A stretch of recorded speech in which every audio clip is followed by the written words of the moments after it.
Got it. Okay, girls, we're gonna do the part 1 muscles that include the muscles of the neck, the chest, and the abdomen. We're gonna start up here. You've already skinned it. You've already done all of your directional terms. And now you're gonna find, the first muscle you should find is the masseter muscle. So you've skinned up to here. Now you gotta get underneath here and pull this back, okay? And when you pull this back, you're going to go all the way close to the eye, pulling it back. Okay, and what you're gonna find here is the masseter muscle. Guys, be quiet! The masseter muscle is going to be that jaw muscle. So you'll see the mandible here. You can feel it possibly on yours. It's hard. If you were doing this in the pig and bio, it was very circular. This one's more like, almost like a moon shape here. But when you first get in here, it's gonna be covered. You really gotta clean this off and push all the tissue back. You might find a lot of stuff that looks like this in here, and I left this on. You can take this off. There's a bunch of fat and fascia, and if you can see, there's salivary glands in here and some blood vessels. Okay, so that's sitting here right now, but you can take that off. Okay, then what you're going to do is get underneath the chin. So you have to pull the skin back underneath the chin, so you can see the snout and the teeth are right here. And if you pull this back, you can expose down here.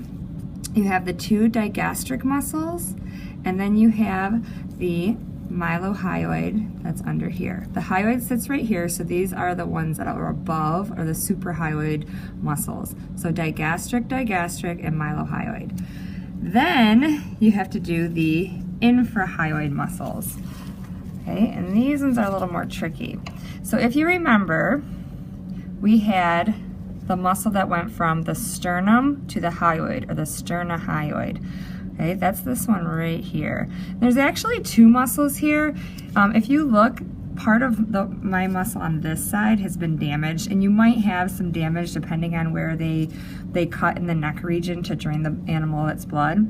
But you want to separate this muscle, and be careful because these muscles here are pretty thin. But if you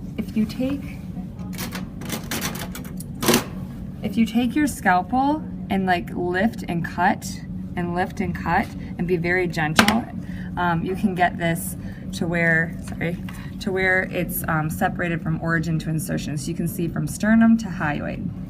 Okay, then on the sides of this, you're gonna find the next muscle.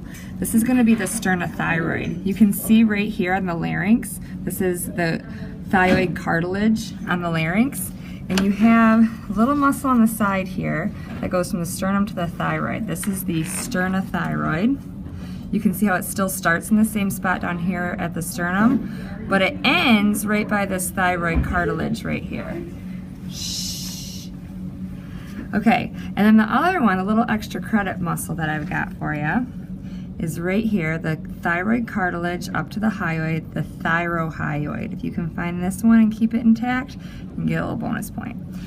Okay, then in humans, we have the sternocleidomastoid, and in the rabbit, it's 2 separate muscles.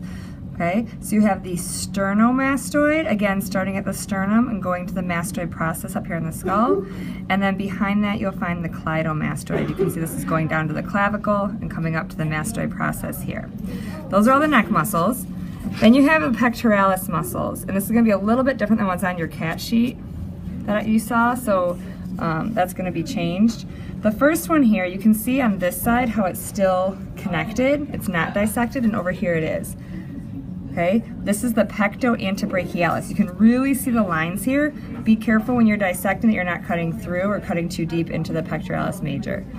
This muscle here is your pectoralis major. This side you can see is not dissected, and you can really easily see the edge of that one. Hey girls, if you could be quiet, that'd be great.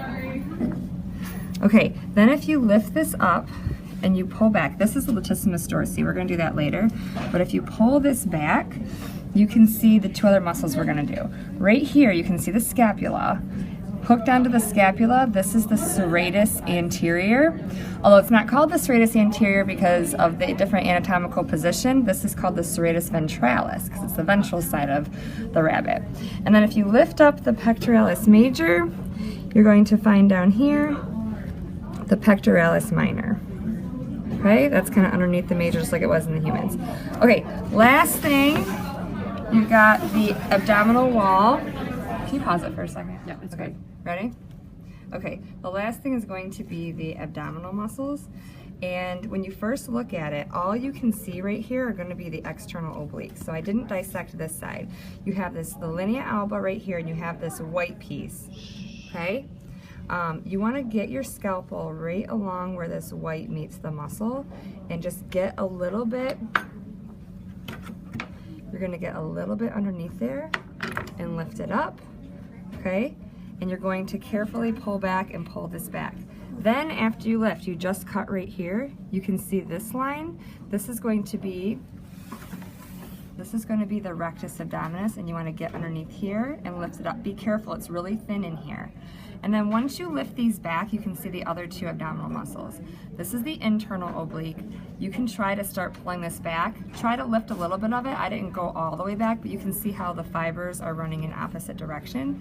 And then all the rest of this here is the transverse abdominis. And you can see that it ends right about here, and that's just some membrane going into the body cavity. And then you're done with part one.